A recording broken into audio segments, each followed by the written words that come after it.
Right. Good evening, everybody, and welcome back to the C Show. Got your boy. Yeah. I'm with Mark Anthony Wright, all the way from down under in Sydney, Australia. Mark, how are you, man? Yeah, I'm doing well, Chris. It's in the afternoon here. I know it's early there over there, early in the morning there for you. So I try not to keep you up too late. No, I have a weird sleeping schedule anyway. I'm up, usually all night and sleep during the day. So I feel uh, uh, more alive at night, night owl, I guess you would say. So, Yeah, I've done. well, glad to have you on. Tell Yeah, me, it's great to talk to you. what? Yeah, it is, man. Finally put a face with a voice. So, uh, Sydney, Australia. So, tell me, what makes a Aussie interested in the Kennedy assassination? I mean, what drew you to it? Mate, that's a great question, Chris. A great question. Why would an Aussie be interested in American politics and also American presidents? Well, I guess it goes back a long way. When I of course, he wasn't not old enough, quite old enough to remember when JFK was killed, but I was definitely old enough to remember when Bobby was killed. And I remember watching the train when they carried his body back and watching that and the shock and horror on everyone's face, and also the impact that had on my parents. I guess my mum was a conspiracy theorist. I guess she probably thought the government killed him. I remember that vaguely, and I grew up with that. And when we grew up here in Australia, all our TV was American. You know, if it's Beverly Hillbillies, Daniel Boone, all that type of thing. Batman. I still follow more today, but all our TV was from America. So all our news is from America. What happens around the world was a lot of it was American influence, big, and a lot of our TV shows. I grew up watching all the TV shows over there, like you did in prime time Australia. So I had an interest in America, and I guess I had an interest from Robert Kennedy.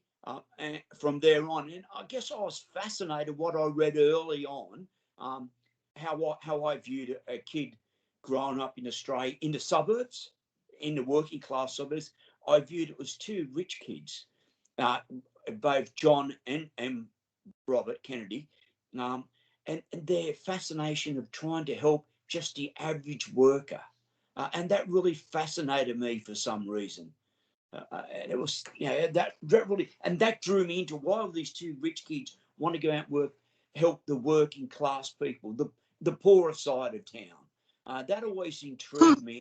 That was always a great motivation. And then as I got a little bit older, in my younger years, teenage years, I started reading some books. Hard to get a good book on the Kennedys in Australia. I got what I could. I think one of the first ones I read was Robert Oswald's book about Lee. Okay. Yeah, and that got me really interested in the assassination. I remember reading that. I remember What did you reading. think? Sorry? What did you think about that book? Look, I thought it was good. At the time, I was really intrigued about their upbringing that they had. I knew it was what I read about it was a very, I wouldn't say a violent upbringing, but I guess some ways it was. Lee's mum being a bit of a lunatic, moving from town to town, going from school to school. So I knew then that Lee was troubled. I guess I can identify that in a little bit, that he was a troubled kid from the way back, growing up. Then I read a bit. I'm sorry. How do you think Robert avoided being that troubled? He was older, or just That's a good question. Well, I want to remember Robert left early, get out and go to the Marines and get away from his mum, but probably the best thing that he did. And he was a couple of years being older than Lee too. I guess he matured maybe a little bit quicker. It's hard to say about that, the maturity side of it. But getting away from his mum was good for him. Standing on his own 2 feet, he was able to do that. I know that Lee followed a similar path, but I think he was damaged goods even back young. If you look at some of his schooling and his reports and the trouble that he was in, And then that stuck in my mind. Then I read a little bit about when he first went to Russia and the trouble that he was in over there. Like, he tried to commit suicide. He was, and I thought, yeah, he was a troubled soul.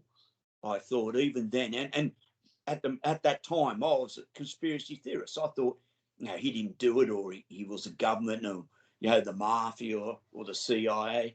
Definitely on that side of the picket fence back then. That was my first impression of the Kennedys and the assassination. Was that? Okay. So you started off as a conspiracy theorist, or you started off believing? Okay. Did you have? You just mentioned. Did you have a particular side you leaned to? The CIA was involved, or Look at the time. Yeah. Look at the time, Chris. I thought it was the CIA, the military, and I think it was the government thing. What I was able to read and get my hands on. Remember, I'm on the other side of the world. Books are hard to find, and just read what I could, and more stuff was more back in the early days. There was more conspiracy type journals or magazines, articles, or books out there than it was back in the Warren Commission. I remember a little bit about the House Select Committee, and I was intrigued a little bit about that when that happened in the late 70s. The Church Report, look, at that time I didn't know a lot about.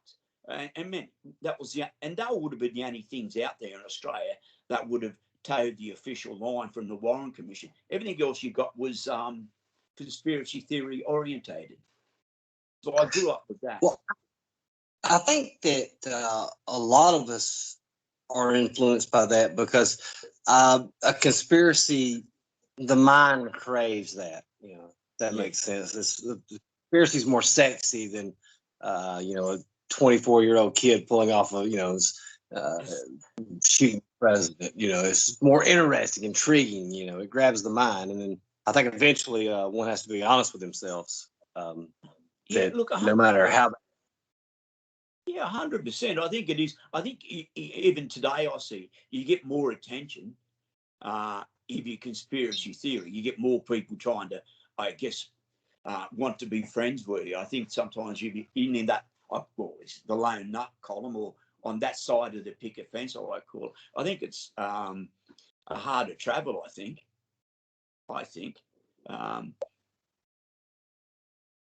Yeah, I wouldn't. I would tend to agree with that. I mean, I kind of have a conspiracy oriented mind. Yeah. Anyway, I'm always going to look for something. So did you follow? You said you remember Robert and these Tarishkas. What did you think about Kennedy? I mean, did you follow his career? I mean, did you keep up with the families they went? Fascinated with them all. Because they did. Yeah. They've done great things. Also done silly things, I guess, too. But I read what I could about the Cuban Missile Crisis. I actually saw a movie last night called Curia, and that was an English-based movie based loosely on the Cuban Missile Crisis from an English and Russian point of view, about a Russian, I guess, trader was given secrets to England that was able to help the USA in the Cuban Missile Crisis. Yeah, I kept it. So I followed that.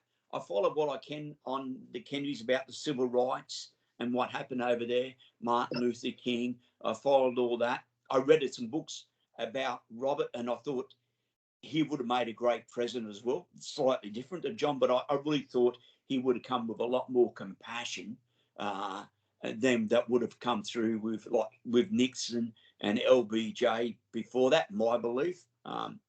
Remember too, like in '63, you're less than 20 years since the World War II had ended, and I think the world was still. We had the Cold War, but I think there's still a lot of violence going around the world then. People still, and that even today, still people use the gun to speak, and I think that's what happened a little bit there. So then I said, there was even, I remember at school, early in high school, one of my teachers, he done a whole day's presentation on the whole lessons on the Kennedy assassination, and he was a conspiracy theorist as well. So yeah, and so I grew up there, and of course in the 90s, in the 80s, not a lot was coming out. It was only a little bit, then a little bit come out. Then the 90s come out with the JFK movie. It changed up a fair bit, didn't it? I think it changed. It changed a lot. One thing I hate about that movie is, and they could have just different angles, but they retried Clay Shaw. They put nobody would have ever heard about that.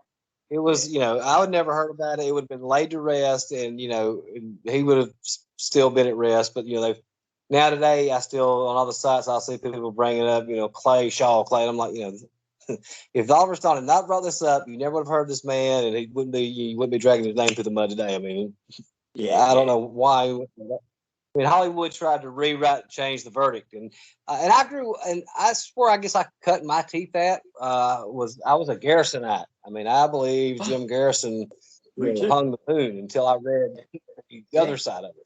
No, exactly, and and I remember getting, and it's fascinating. All these old books come out around that, so I was able to grab some more books and read it. I remember reading Jim Garrison's book on the Trail of the Assassins, and a couple other books. That I was really into it back then. And then I think around about the mid 90s, late from say 95, 96 onwards, I got myself a home computer and I got on the internet, and I was able to. So I was always fascinated. So I had all this, the World Wide Web, I guess, all this information I get, and starting to read more about it. And I was starting to read, and I end up finding, and God rest John McAdams, ended up finding his website. And I always had, and I started reading all that, just at length. And some of the doubts I had and going down the rabbit holes, it started to sway me differently. Look, I always thought there was conspiracy theories, always couple of things that bugged me about the November 22nd and the assassination of Dealey Plaza. My first thing is, if Lee was innocent, why did he run? Why did he leave? If he was innocent, why would he run? I thought, you got nothing to run. So what? If you're innocent, why flee? And I know somebody else left, and that too from the school book depository, but he was the main one that left. It was strange. Not everybody else did. Everyone else didn't. Stayed there, and he left. So that always bugged me a little bit. Why would he do that? And why would he go back to his rooming house the way he did and grab a pistol if he's innocent? So that, and the other thing too, look, I always struggled even back then with the frontal shot from the grassy knoll. It just something didn't sit right for me with that. I thought if he's going to be shot in the right front, it would come out the back of his head, and bullet trajectory and all that. That didn't quite sit right with me as well. So then so that's where I was at. I got on John McAdams' website and started reading more there, and I guess my doubts went pretty quick, and I started to study in more depth and started reading more what I call it first day evidence. Evidence from the Dallas police and witnesses, what actually happened on the day and the next couple of days afterward. Not about somebody who thought what happened 20 years later and all of a sudden come up and wanted to talk about the case and try to put themselves there. So I started reading what I like, first day evidence. That's good. I mean, that's a good way to put it. Excellent place to start. John McAdams' website. When I found it, I was want to say I was almost depressed. Because started Terry, I was like, oh wow, everything that I've been believed in. I never thought that I would ever be convinced otherwise. But just after 50, going on 60 years now, we've never found anything else to link.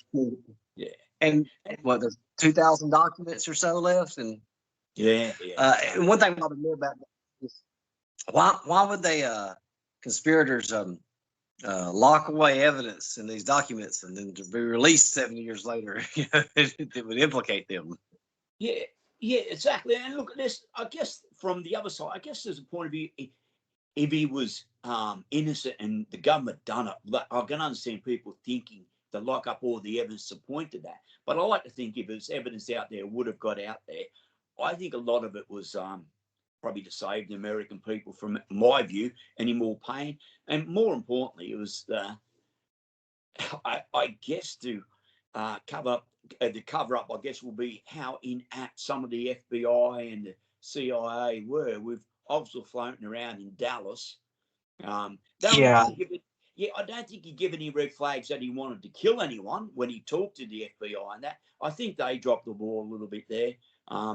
And what happened in New Mexico? Look, I think it was straight out. He went down there and just tried to get a visa to Cuba from Russia, and also from the Cubans, and couldn't get it. I don't think it was any conspiracy from down there. But I think what the CIA wanted to cover up was that their operational procedures down there, how those ease tapping on the Russians and the Cubans and all the other embassies, and maybe they had a couple of moles in these embassies they didn't want to give up. So I think that's what they covered up, not the fact that Oswald went down there and wanted to kill Kennedy. I don't think that at all. Though that makes a better story. I think you're completely right on that. What's covered up is that they just flat out dropped the ball on the thing, and then because CIA Director McCone, admitted to a benign cover up, and that's what I believe that it was covering up. And say we're just screwed up. Now I will say this: the Mexico City trip became, and I forget Patrick Collins for pointing kind of getting me interested in that. It's been a point of interest that I found fascinating. I believe if there was some type of conspiracy, that's where it would have originated. The trip, but one of the quotes that Johnson said, he talked Warren into heading the commission after Hoover told him about a little incident in Mexico City, and the Mexico City trips not familiar to read about, but could he have talked to some strange agent down there and they plant a seed in his head?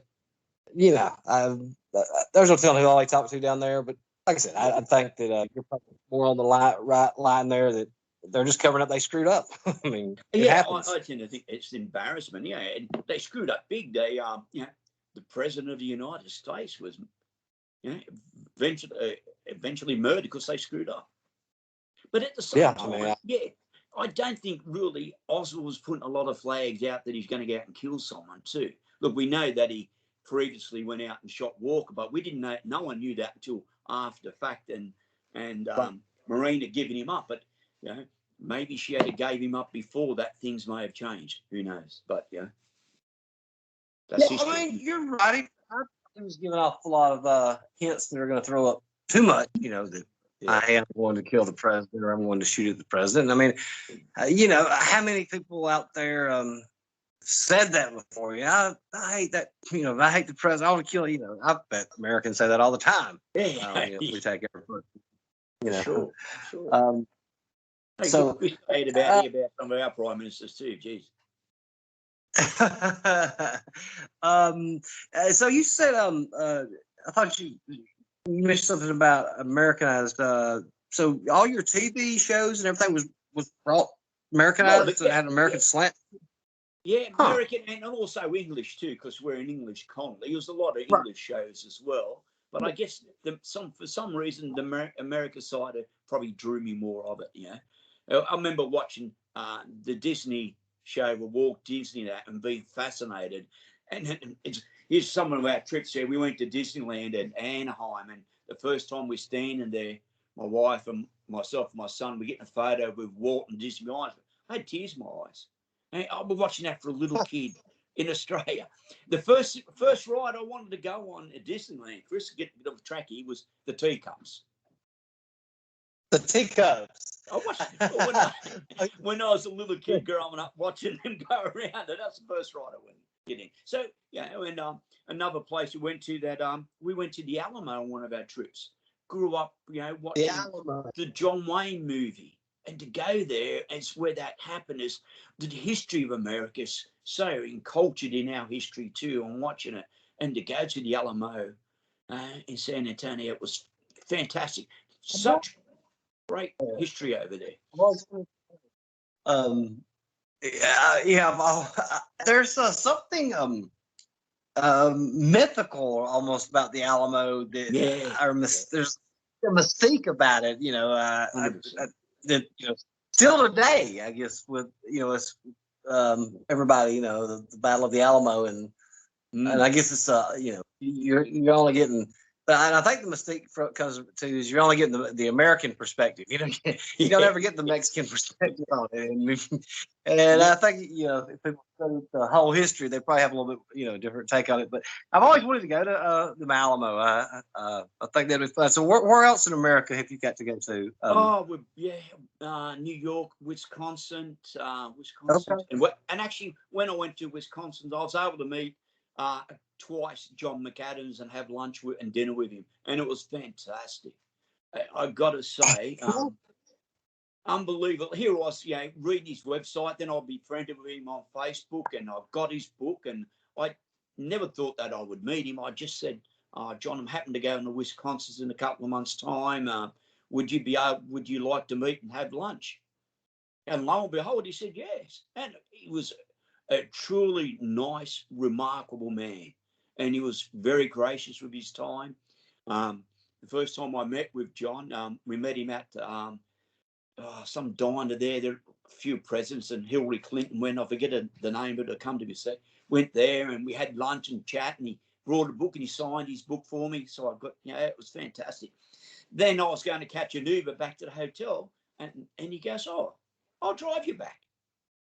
So so I jumped in his car, and he said, "Have you been through the main street of Milwaukee yet?" And I go, "Oh, no, not yet."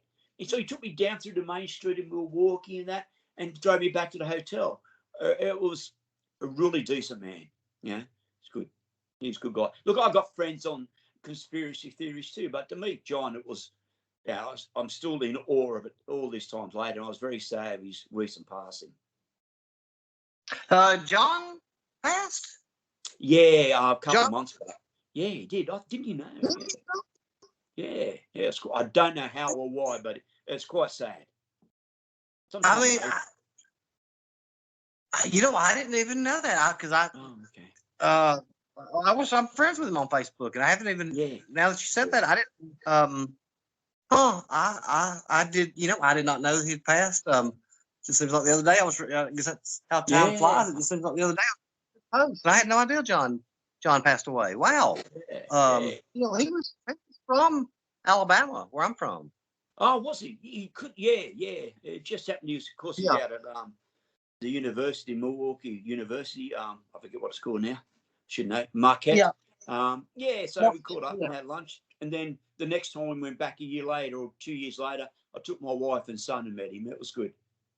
It was great to meet him. He was very generous with his time. Very nice man. Yeah. Listen, Chris, what else I've got here?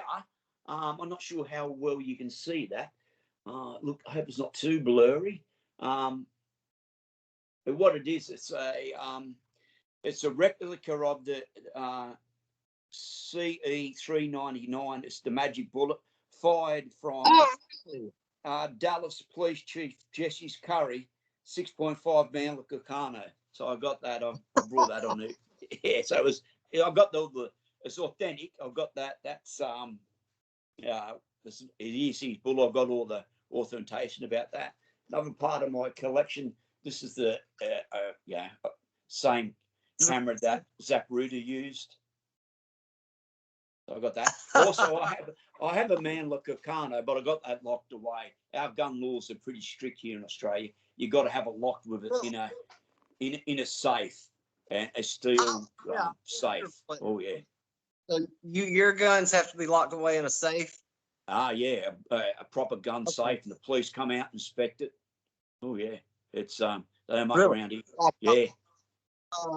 What about handguns? Yeah, same. So you can't walk around with a handgun? Nah. Not like. That's I got to March a year ago.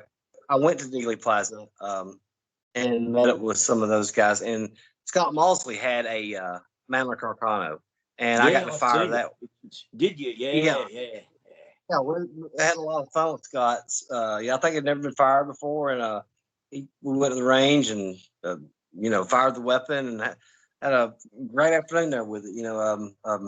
I think Scott's he had never been fired before. Oh, really? Yeah. He had, the weapon he had was so. I remember he said because I remember the bolt was difficult to use. You had to really put some muscle in it, and it hadn't been oiled, and we hadn't zeroed the weapon and everything, and found it to be a very accurate weapon. I mean, even not zeroed, it was a very accurate weapon.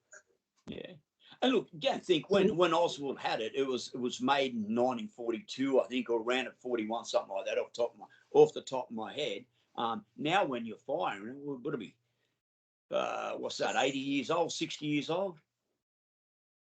80, it would be 87 years old, yeah. Yeah, so it's an old rifle when you're firing it now. And look, I did see the pictures you guys put up and some of the comments, and you guys looked to have a fantastic time over there. And if it wasn't for COVID, I'd probably hopefully get back the next time you guys get together over there. Yeah, I had a great off. You seen the picture where it was the first time I was firing. I missed the target all 6 times, and I figured out it was firing high and to the left, so put some Kentucky windage behind it, as they say, and I just fired. So I hit all 6 times, but the last time I kept moving up, and the scope hit me right in the head. I mean, really? It knocked me crazy, and yeah, it was a rough look. But I put a picture up on Facebook there, and the blood was just running down my face out there. Yeah, I've seen it. Yeah, you guys looked to have a great time. Well, there was one time when first went out there.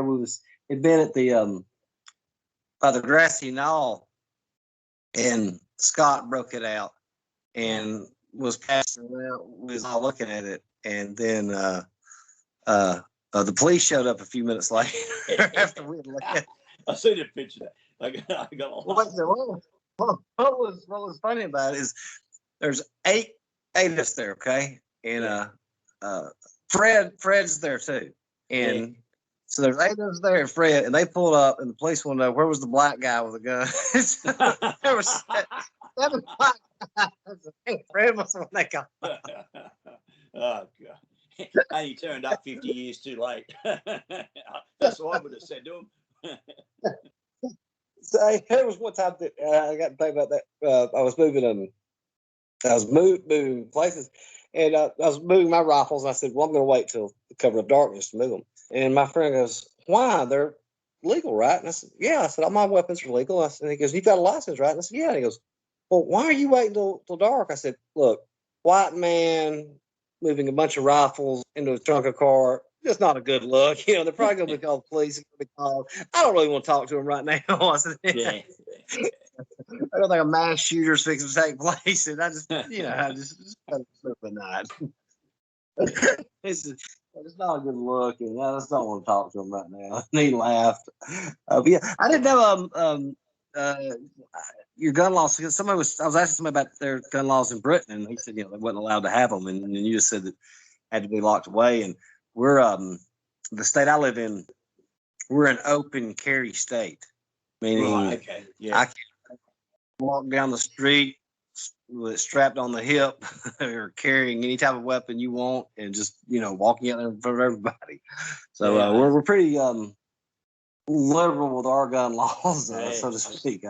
I guess from sitting from over here in our country, I sort of can't understand that, but I guess it is what it is, and I'm thankful for our gun laws. Yeah, I mean, it is. It's a touchy subject here. I mean, absolutely, you'll have people go crazy about Second Amendment rights, and take our. I guess it's just part of our culture, I guess. And then fair enough. That's your law, and that's their right. Fair enough, but I just don't want to see all the schools shot up and all the massacres. Yeah, I mean, yeah, exactly. That's happened way too many times, and I don't. Let's not get too political about the guns, but if you look at a Yeah, lot of yeah. the lone gunsmen now shooting up schools and post office and shopping centres, Mhm. they're Yeah. always, I guess you could say, they can identify something. Always got some type of problem. Loners, a bit like Lee Oswald, they have some type of mental problems, which I think Lee suffered from. Disassociating from society. Yeah, everyone seemed to be falling into. I mean, you can a profiler can just about see them. I mean, when I was younger, one of my friends used to call me I kept my hair a lot closer crop. He called me Eric Harris, who was one of the kids in Columbine, because my hair was cut so showy. You look like that boy over there. And I was like, just don't lump all young white boys together, okay? I know that, but that fits the profile of every one of these shooters. I mean, they come from almost the same background, the same, family life. Yeah. You'd think normal, and it's just a sad incident. I mean, sure is. and this has been going on now. Remember what? It started in the early '90s, I guess. I don't know how many there's been done now, but every time now that when one takes place, they're talking about this. Well, I remember this going back, to the '93, '94 when they first started shootings. Yeah, shocking. And it continuing to get worse, and absolutely, yeah. I don't. And I've just also, sorry, I'll let you go. No, I'm sorry. I was just asking how much and if you don't mind asking, Oswald paid like $19 for the Carcano. Yeah. How much is one now? Look, I paid about 500 Australian, probably about, which is how long have I had mine? Probably 10 years, maybe about that. I brought in South Australia, my man like a Carcano. Okay. I looked around for a long time around the world, and I've seen them in America and all that. And I just happened to look on the net one time, and the guns come up. There's one in South Australia, so I rang them, and the same model, same year, and so, wow. Yeah. If you ever got to fire it though? Sorry, if I got the permit. If you actually got to fire the weapon? No, look, I'm not. No, look, I probably should. I got a gun license because before I could buy the gun, I had to go out and get a gun license, and that took time to go through a gun safety course for about 6 weeks. You had to go through all this training and that. Look, no, I haven't. I've got to fire a gun every year to get my license, but I haven't used it as yet. I guess I'm not a fan of the gun. I will one day. I got it there. It took 6 weeks to get your license to carry a gun? Just to go through the training. And then I had to go through a police check. And that took a while as well. Okay. It took a long time to get. It took well over 3 months to get a license to buy the gun. To buy. I was just thinking about how long it took me to get a pistol permit. Probably go down to the local shop and get it. Well, I mean, I just walked into the sheriff's department, gave my ID, and they ran me to make sure I didn't have any felonies, and then I paid my $7. I was given walk right out in 10 minutes. Yeah. That's a little, but other states are a lot more harder than southern states. That's just New York, I think it's difficult. Chicago, I think it's difficult to actually get them, but other states aren't. That's either here or there. So how many times have you actually been to the States? 5 times, I think. 5 times? Okay. Yeah. The Alamo. Okay. Keen to get back, Chris. Yeah, you have to get back. Seems like I've talked to people from Facebook, and they're always talking about they want to visit. One of the things that struck me when I first went to Dealey Plaza was 2011. It was a Memorial Day when we stayed at the Sheraton Hotel, and I think it was a Monday or a Friday. Look, a lot of stuff were closed because it was a national holiday over there. So I remember walking from the hotel. We got there late in the evening stage, slept overnight, and I got up and had brekkie, and so we walked down. My son was in a pram, and we were trying to map out where to get through the Sheraton to Dealey Plaza, and I wanted to get as quick as Main Street as I possibly could, so I can walk down the route as much as I could on Main Street, and walking down and just walking down there where follow where the car went, and and just looking at the buildings and put yourself back in the time. And of course, when you come down to Main Street in Houston, you turn right, and when you get down and you turn right, and there it was, the sixth floor museum, the school book depository standing there. That was a profound moment to see it in the flesh, all that time. And I remember walking up towards, I was in awe and taking photos, walking up to it, and just standing there, staring at it, and walking down deep. And what I found, it was so small, like everyone says. And when you go there, you're surprised how small it was. And of course, we come from that side, from Houston side, and walk down Dealey Plaza and walk down there, and you could see the two crosses. When I was standing there, round about where Mormon took a picture and I go, how close you were to JFK. Actually, how close you were, and how horrific it would have been seeing what happened. And what stuck in my mind, a couple of things stuck in my mind, how clear it was for you to see behind a picket fence. And you're not that far there. And if someone was shooting, for God's sake, I would have seen someone there. Someone would have seen him. You could have seen the colour of his eyes. And another thing that fascinated Go ahead.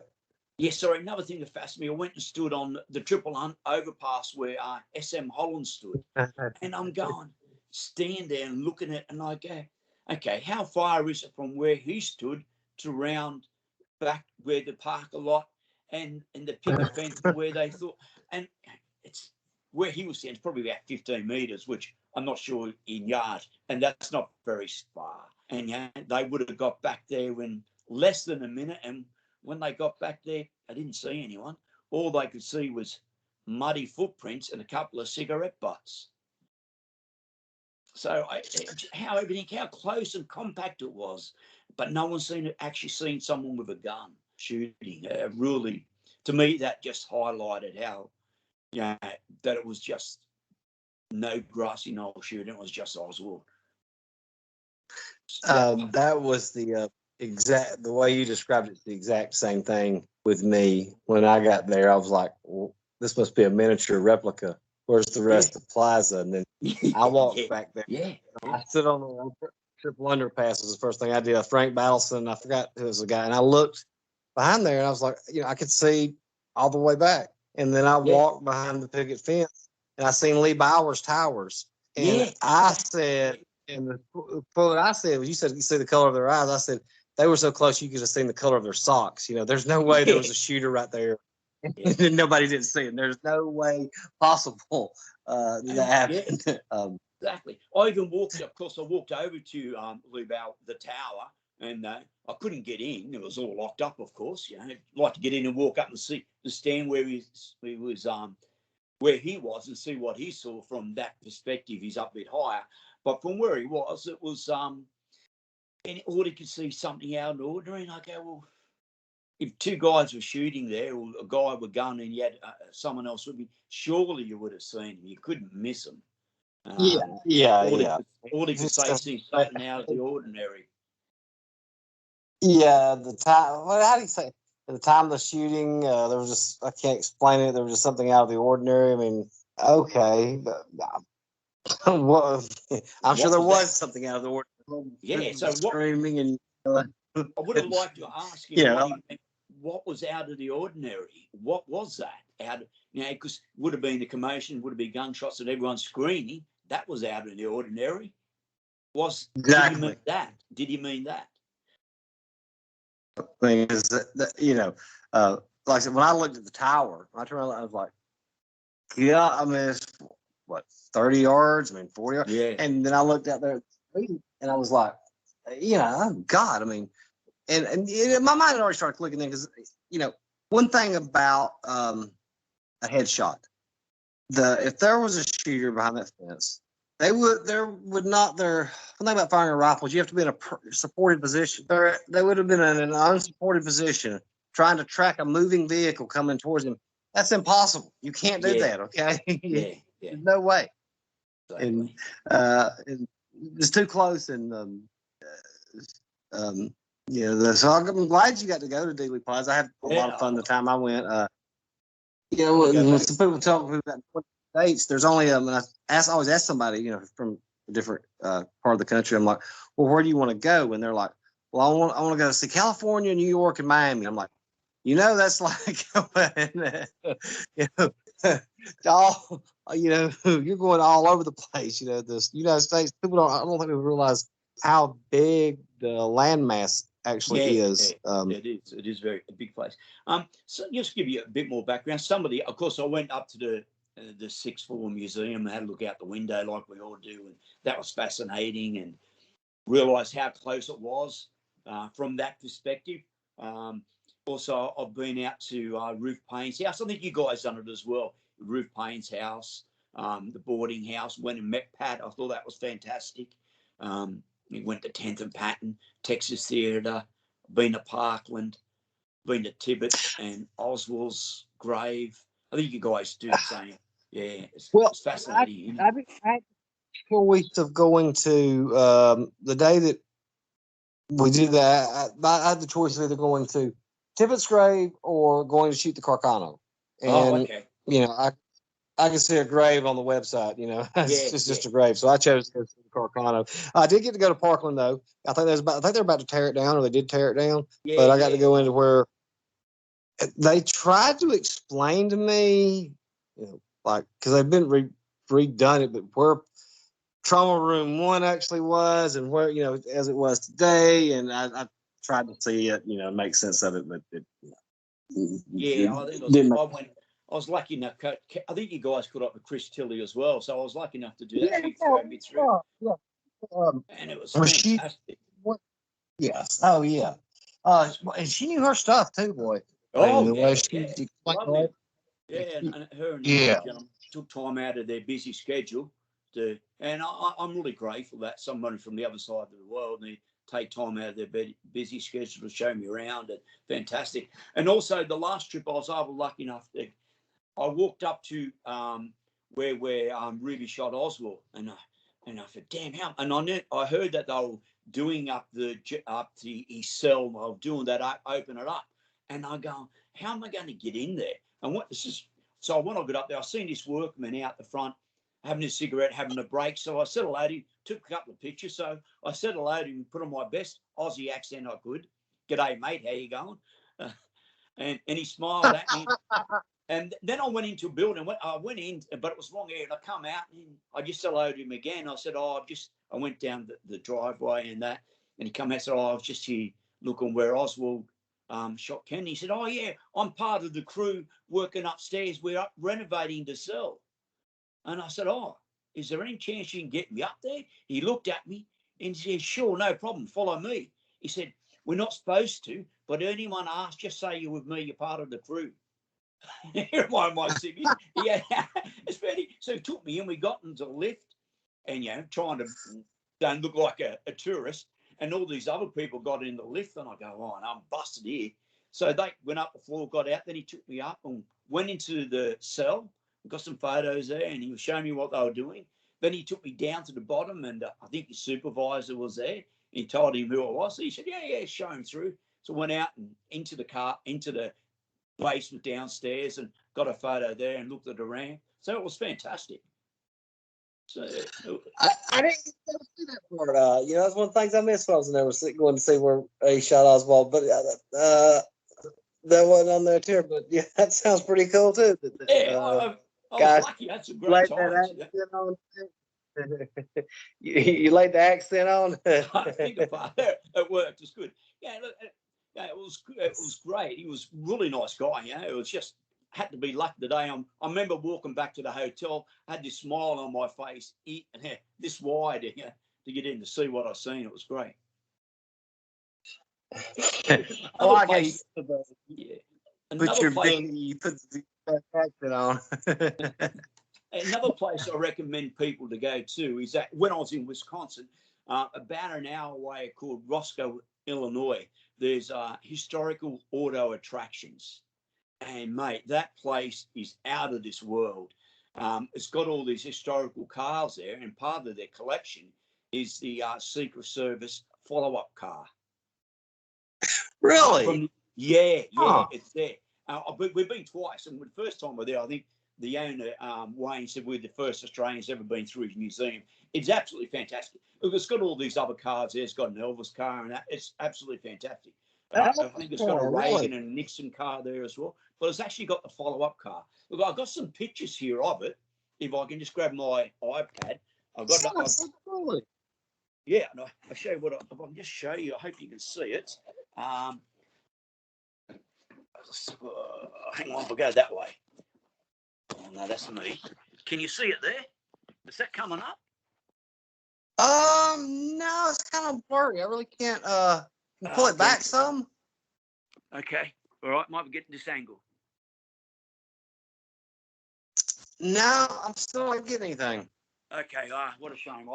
I'll send you the pictures, Chris, because that's not a picture. So the first time I went there, there was it was a few people around, and he's got all these other stuff there. He's got a part of the picket fence. He's got a lot of Jackie's clothes. He's got the JFK's doctor in there. He's got his medical bag that he carried with him. In 63. So he's got a lot of stuff there. So when everybody left around us, I jumped over the rail and jumped on the Secret Service car, and I stood where Clint Hill stood. And I got a couple of pictures there. Yeah. I had my dark sunnies on, so I got some pictures there of that, of me there, and jumped back over before no one come and see me. Did you when you spoke of Clint Hill, I've never, we didn't ever see it, but said that when he jumped on the back of the car and got up to Jackie, and he looked down at him, and he gave us some kind of signal to the cars behind him. Yeah.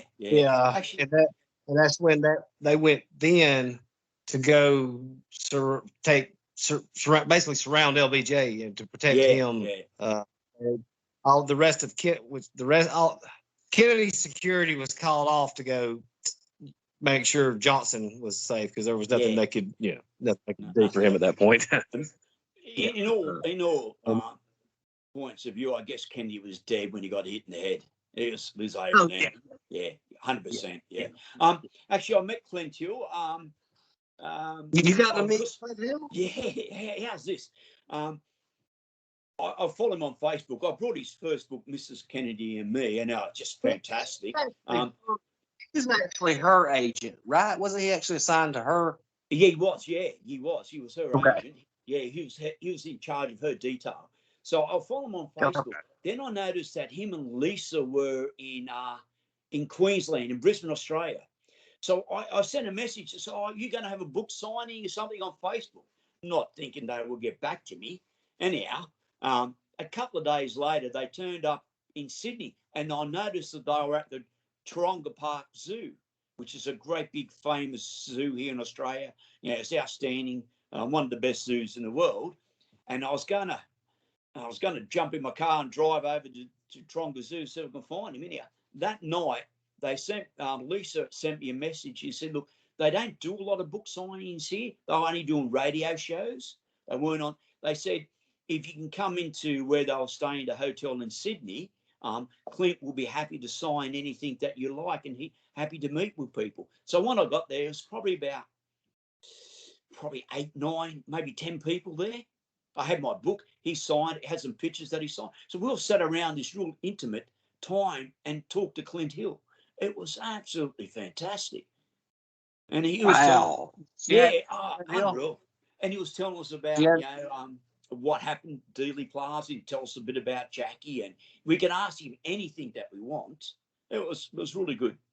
It was really good. Yeah, I mean, I can't imagine getting. Have you ever heard of the drink? This app named after him, the Clint Hill. Oh, the Clint. Yeah. Yeah, the Clint. Okay. I'd read some kind of story about that the other day. I thought was pretty cool.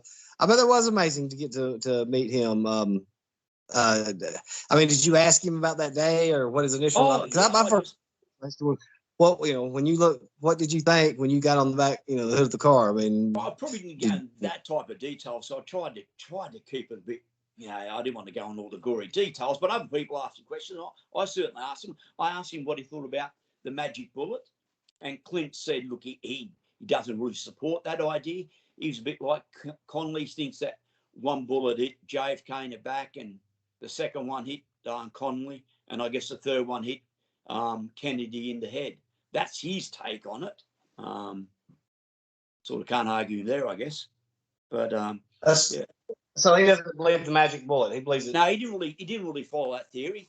And he mentioned a bit about, someone asked him about drinking the night before, and he said, some guy that they were out drinking, but they weren't. No one was really rolling around drunk, and they went. What they drank was within company guidelines. If you might have a company. If I work for a company, when I have my meal, I might be allowed to have 1 or 2 beers with it, and the company pays for it. And that's it. And that's all they did. They had a meal and had a company, and whatever the protocol was, they stuck within it. So this thing going out that they were rolling around drunk, it's not quite true. Yeah, and what I'd like to touch on that too. Now, I think Frank was telling me, they all had times they had to be there or whatever. They had to be in, and but I'd like to point out something.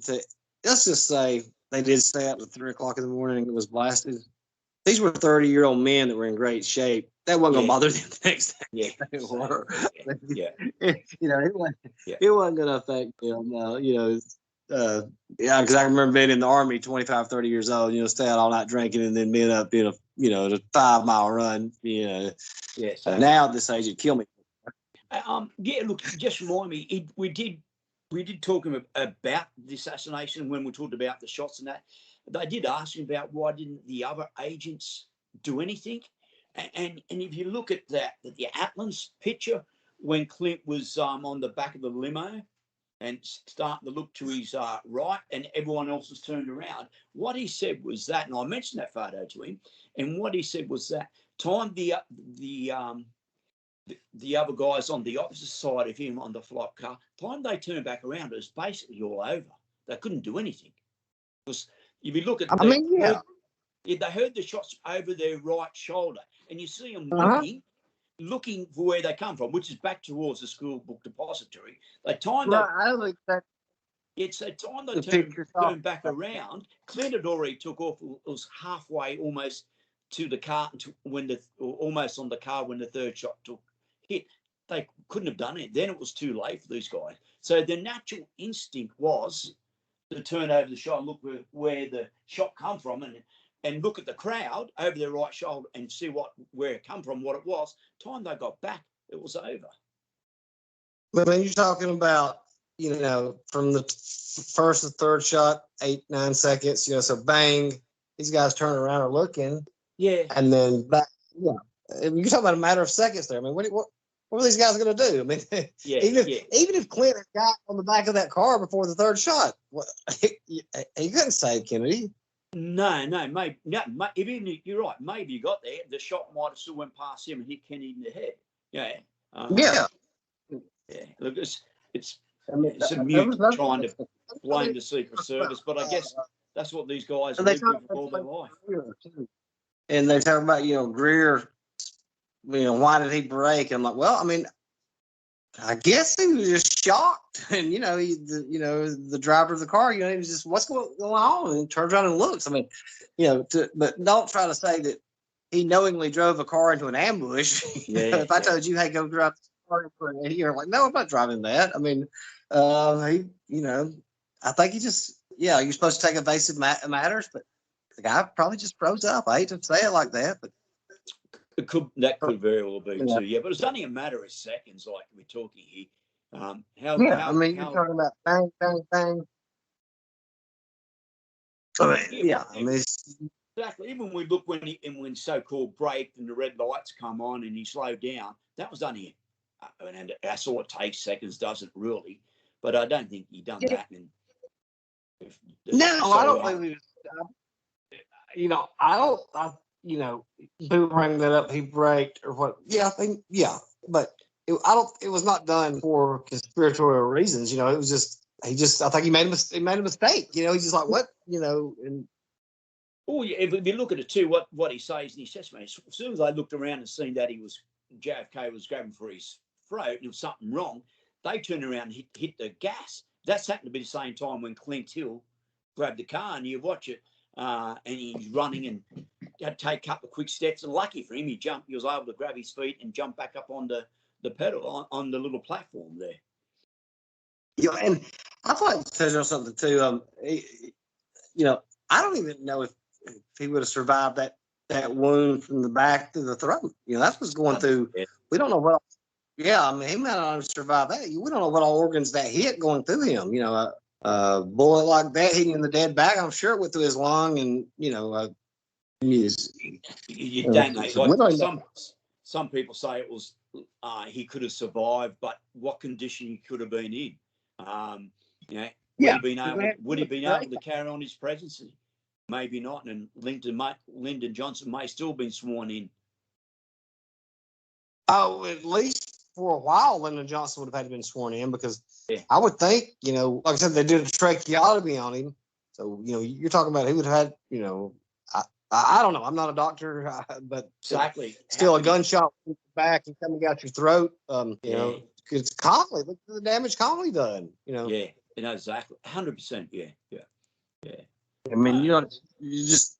I'm sure you remember when Reagan was shot. In 81. Well, they worked on him for like 12 hours, and the physician, the surgeon, couldn't find the bullet, and he could only be up under anesthesia for so many hours. And he said, if he didn't find the bullet within 20 minutes or so, they're gonna have to close him back up, and they're gonna have to go back in the next day. And a man his age going up under through that, they didn't, they didn't think he would, he wouldn't survive. And then he was within few minutes to go, they found the bullet and got out of him. Yeah, he was. Yeah, Conley was gravely injured, a lot worse than people. Very. Yeah.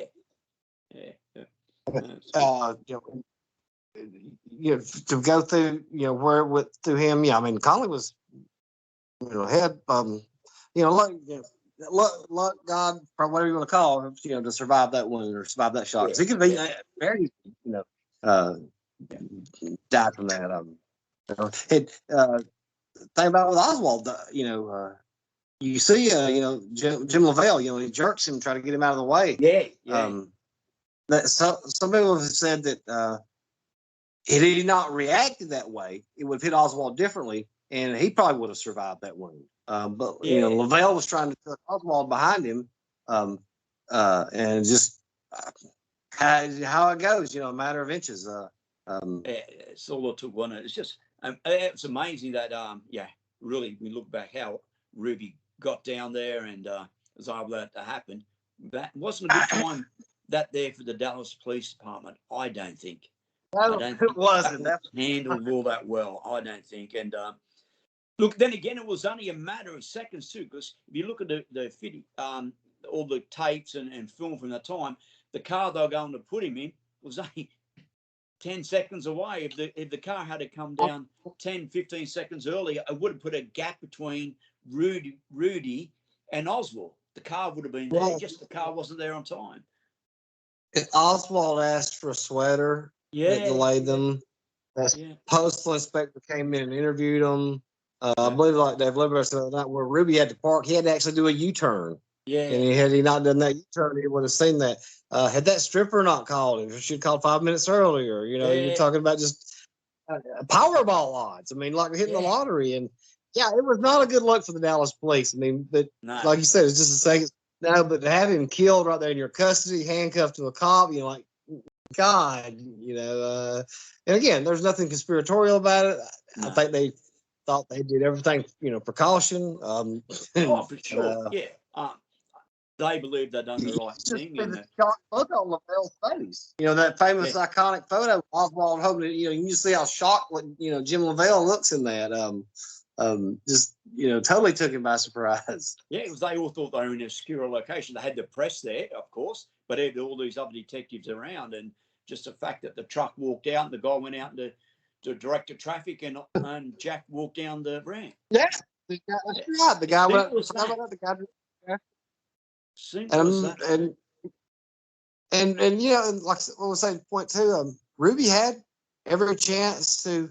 He didn't even tell all interview right before he died, and just he told then, just kind of just shot him. I mean, of course it makes everybody think conspiracy, and then I would, the first thing you think too, shot him right on TV, killed him in front of him, silenced him, and then after you find out the rest. Yeah. Look, I understand the conspiracy theory about it. If you don't read first day evidence, what really happened, if you just read the conspiracy stuff and don't look any further into it and starting to read what actually happened and read a bit about Ruby and the days leading up to it from the assassination, what he went through from Friday night to Sunday. If you don't read all that and if you miss all that and just read the conspiracy, sure, it looks, how did he get in there? But when you read it, it makes sense how he got in there and the state of mind that he was in. Well, and two, when you look and you see the footage of Dallas, and then you see Ruby everywhere, then you'd think, oh, he's stalking him. He was up there. Then you find, and then you really find out, like you just said, what he was doing, the state of mind he was in.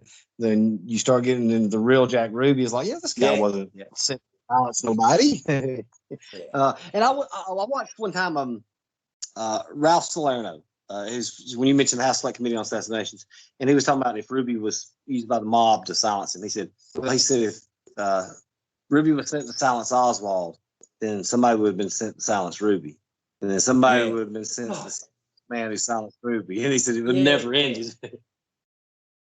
And they're killing all these people. Mary Mormon, God love her, she's still alive today. She was. Why didn't they kill her? God love her. Well, they miss. And then I've heard of them talk about these other people. They said they tried 5 assassination attempts. They're like, so they could pull off an assassination of the president Oswald, but they missed this one guy 5 times. You gotta laugh at like at least so was like talk about he got run off the road. Like they don't kill somebody by running them off the road. Yeah, exactly.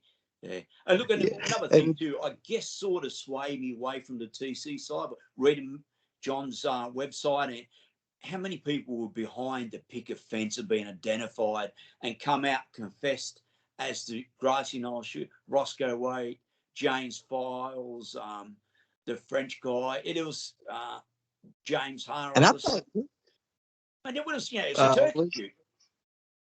Louis Sartain, I believe. The French. If I'm not mistaken, he was in jail at the time when that took place. But he has been. They accused him, but oh man, you got to come on. And look, and I think, and then you got, and this is what I really like, and I'm mentioning this to Clint Hill as the most funniest thing is the abort team. I reckon that's going to be fun. I love that. All right. And I've talked to John McAdams about it as well too. I like that. I think that's the most enjoyable part. See, they come out and named all these people there, being about, and I thought, well, hang on. If it's Roscoe White and he had all these people there, or it's James Files and he had his people there, or it was the French guy, or James Harrison, or someone had all these different people. How come no one's seen him? There's no pictures of him. So what they had to do then is come up, well, some weren't there for the assassination. Some were there to try to save Kenny. Some were a part of the abort team to justify all these people there. And I thought, that is so funny. Did you get to meet Brownlow when you was in Dealey Plaza? Yeah, I did. Yeah, Matt and I met him the last time. I met him twice. The last time I was there, we met him too. Yeah. Oh yeah, I had fun with Brownlow. He's a unique character. Well, I was there, and there's 3 other women turned up, and I'm not. I was there talking to him and Matt, and they mentioned something. Michael walked over and said something to him. I don't know what it was, and I don't know what they said it was. What they said to him, but the next thing you know, it was F's and C's everywhere from everyone. It was really amusing. They didn't, the guys down there, the people down there trying to hustle up $1 and stuff. They didn't really mess with us, our group, because we was with Jerry Dealey and Freda, and they didn't mess with them. I met Fred a couple times. I heard Joseph and Matt, Chris Gallup. Different sides of the picket fence. Got some great people over. But I haven't met Jerry, and next time I get over, I'm making a point to make that happen. Oh yeah, Jerry's fascinating. Did you get? We also ate at Campisi's restaurant. Where yes. And I sat in the Ruby booth. There's a Jack Ruby sat in, especially. I got to sit in that. The second time we went there, Chris, we done it. The first time we couldn't because someone was already there, and but we mentioned to the old Italian waiter that I was fascinated. This was where Ruby was, and he goes, "Oh yeah." So he said, "Come with me," and I go. Took me out to another back room. So I thought, "Oh God, I'm going to get knocked off here," and he must be mad if you like. But he had all these pictures up on the wall about Campisi and about Ruby and all that, and he was showing to me. A lovely guy. That's why it was fantastic. Mate, that's why I love going to America. Some of the people you meet over there are really, really nice. That's the room that we were in. We was in this little private room, and it was dark and everything. I thought, man, we're fixing to all get gunned down in here by the mob. That's what I was thinking. Didn't think I was going to take it back. It was really good. He explained to me. I'm glad that they treated the Americans were nice to you. You had a good experience with them. The places that you've been. Oh, look, I've had so much meeting people from the street. It's the average day American. Wife and I, we really like doing that. And we met some really nice people. Yeah, it's tremendous. Just traveling around, it's been great. We're not as bad as the rest of the world makes us out to be. No, definitely not. No. I always say to Americans are great people. Don't give them a gun. I say that in jest, of course. No, I've had many good stories with meeting nice American people. I'm trying. You see, when he said, I was trying to think some place else that that would be fun for you to go. If you've ever been to DC, I mean, I've got to go there. Our first trip we went to was Washington DC. Is that what you mean? Yeah, the capital. Yeah, of course. Went there. Went to Arlington. That was great. Went to the walked by the White House. Went to Ford Theatre while there. We went to a lot of good places too. Went to our last trip. We went to Boston, so I went to JFK's library. That was good. I'm fixing to go there. And we went. I'm fixing. And it was a lot of. Yeah. You went. I'm sorry, I didn't mean you went to JFK's library when you went to Boston. It was fantastic. Then we went to a couple other places too. We went to the place where he used to go eat a lot. Him and the JFK used to go eat. Oyster Bay Hotel, Oyster Bay House. I think I got a cup. I got a cup here from it. I'm not sure if you can see that.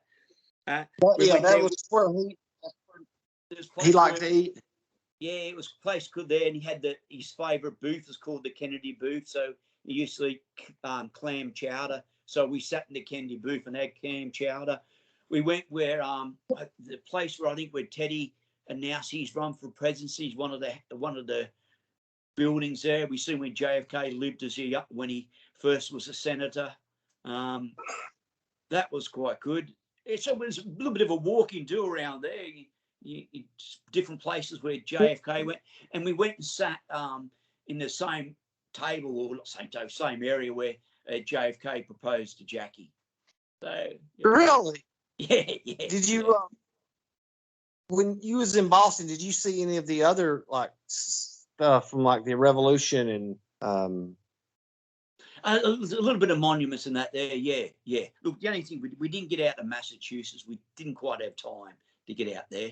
Would have liked to went out to the Kennedy compound and that, but just didn't have time. Yeah. That's one of the places that, I'm actually just decided the other day. I said, I'm going to go up there for a couple of days. I've never been to Boston. I've always wanted to go. It's going to be a long drive, but I'm fixing to do that. It's a got to get up. Nice city. I found it one of the more expensive ones, but I found it was good. It was. We had a good time there.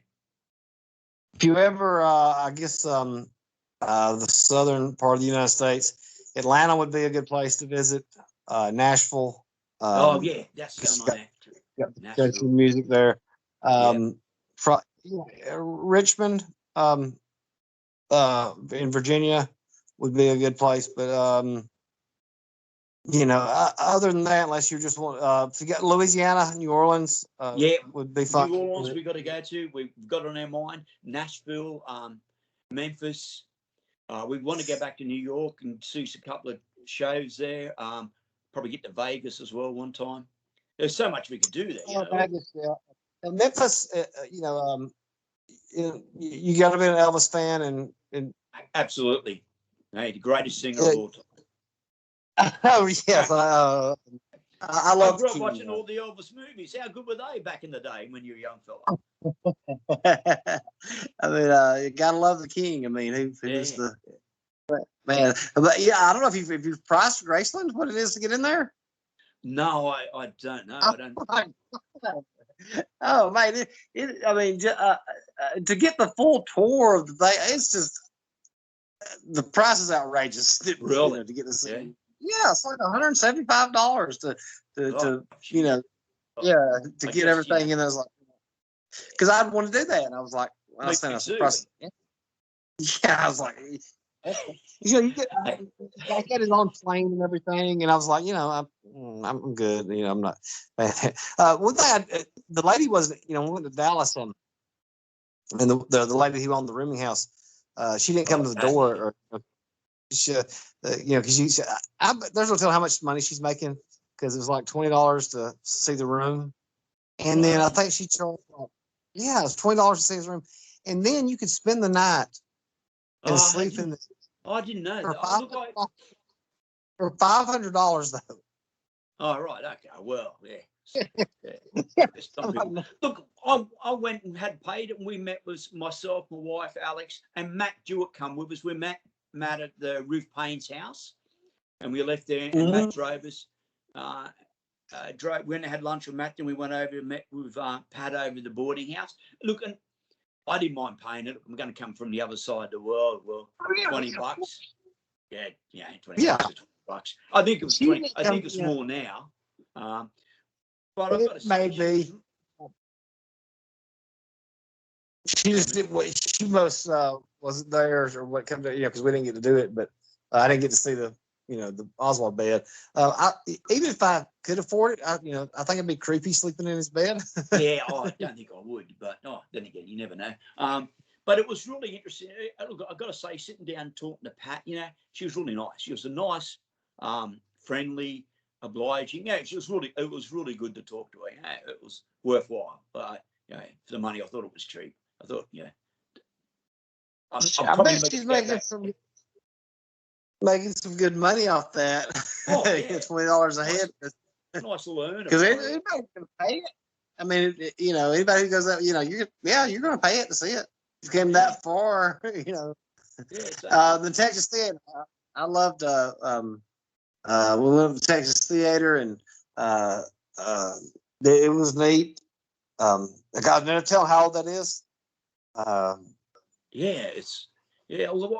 been there 3 times. I've only got in once, so I've got to get back and get in again. That was on the 50th anniversary on late that Friday night. Matt Jewett and his friend Rick took me over there.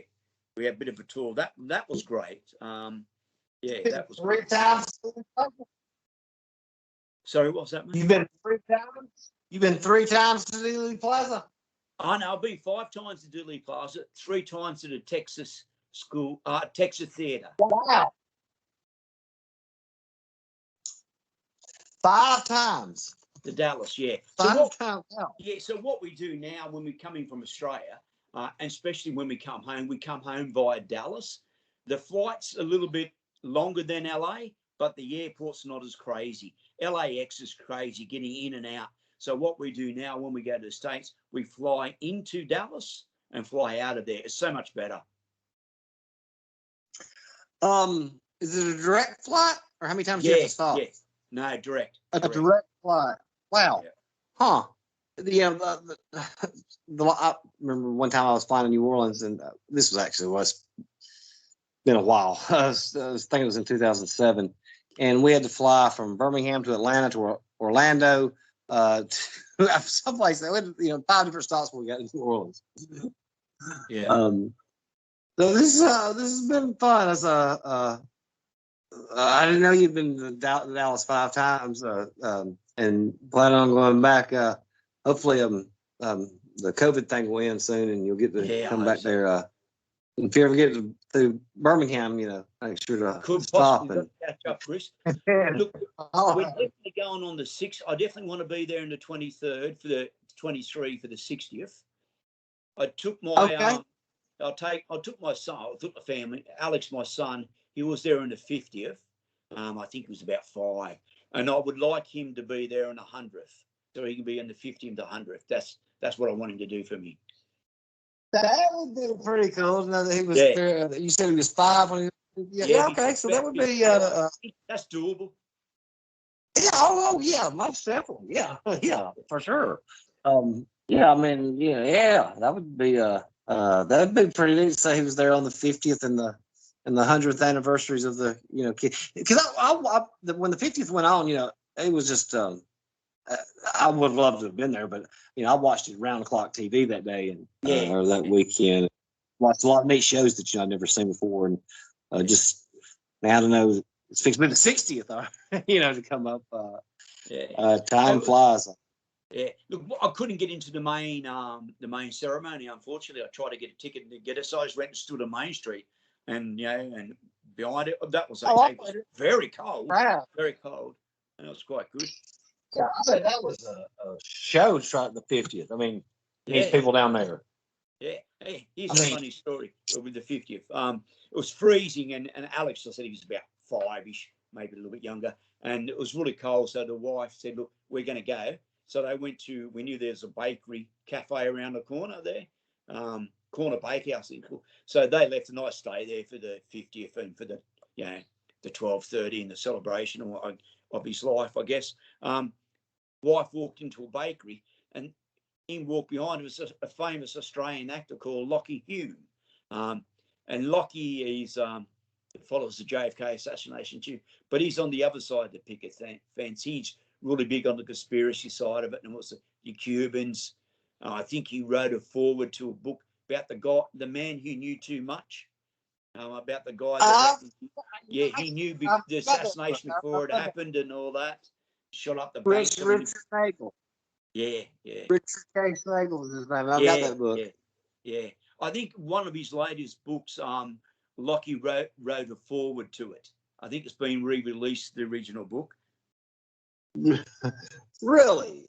Yeah. I've got it here somewhere. That is absolutely amazing. I've got that book. I wasn't. I didn't find it that interesting. Yeah. When I read it. Nah. But it's one.